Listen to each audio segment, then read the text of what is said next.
Battesimo del Signore, anno C, 12 gennaio 2025, dal Vangelo secondo Luca.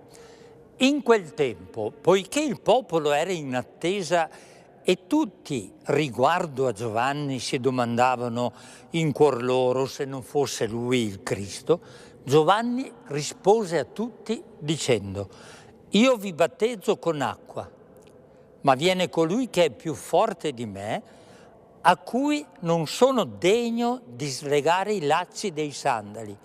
Egli vi battezzerà in Spirito Santo e fuoco».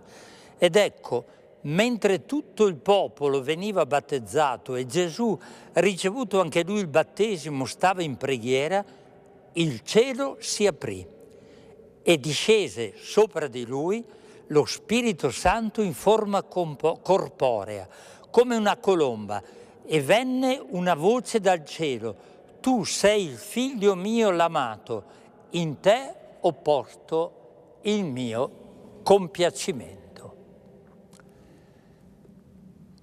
Quando uno si immerge in un fiume, possono succedere due cose: o che si bagni e si lavi, o che affoghi.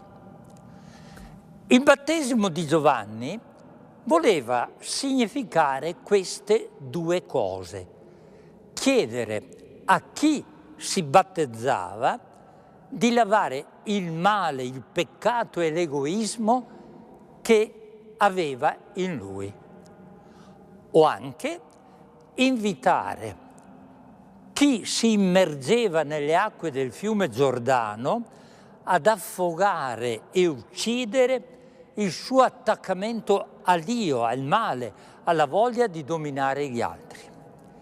Ma perché, domandiamoci, Gesù, che non aveva bisogno di sradicare da sé il male, la cattiveria e i peccati vari, ha deciso di recarsi anche lui a farsi battezzare da Giovanni Battista?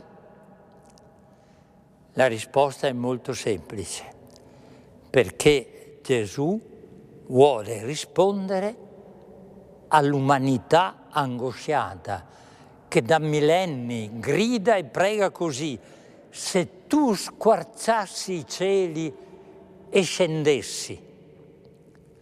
Con il cielo chiuso, l'orizzonte della vita è cupo, buio, sbarrato e privo di speranza. Era così ai tempi di Gesù ed è così ancora oggi. Ed è per questo motivo che appena battezzato Gesù stava in preghiera. Il cielo si aprì e discese su di lui lo Spirito Santo in forma corporea come una colomba. Dicono gli esperti che il posto più basso della terra è là dove il fiume Giordano si getta nel Mar Morto. Siamo a 397 metri sotto il livello del mare.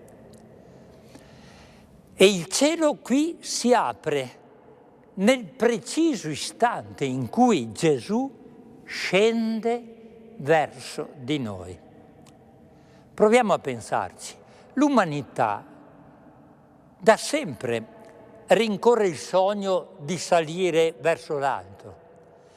E più l'uomo ha tentato questa scalata, e più ha dovuto constatare un cielo sbarrato che assiste impotente alle sofferenze di questa povera e drammatica terra. Con Gesù Dio decide di prendere l'iniziativa. Non siamo più noi che dobbiamo provare a salire verso il cielo, ma è Lui, il Dio di Gesù, che scende verso di noi e che ci mostra il cielo aperto e lo Spirito Santo che si posa su ciascuno di noi. Ma c'è una seconda domanda. Ma perché a pochi giorni dal Natale la Chiesa ci presenta Gesù adulto, alle prese con il suo battesimo, in fila con i peccatori che stavano lì al Giordano? Perché non vuole che la celebrazione del Natale diventi una favola al termine della quale si smonta il presepe e si torna alla vita di sempre. La Chiesa, esperta di umanità, ci propone con questa festa di passare da Betlemme al fiume Giordano, perché ognuno di noi possa confrontarsi con quel Gesù Signore che ha aperto i cieli per noi e che ci ha immersi fin dal battesimo nell'amore di Dio Padre, che ci educa e ci insegna ad amare chi ci è accanto. Noi non siamo più abituati a celebrare la festa del giorno del nostro battesimo. Questo rischia di essere un evento e un sacramento di ieri presente solo in qualche foto sbiadita.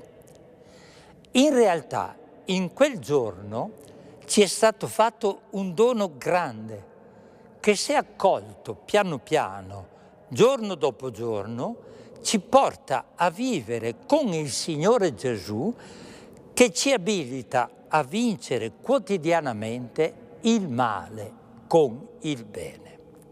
Non solo, quel giorno, quando siamo stati battezzati, siamo entrati in una comunità che, carica di imperfezioni e limiti, ha il grande pregio di impedire che ognuno di noi si ritrovi in quella dolorosa solitudine che le nostre società del consumismo conoscono molto bene.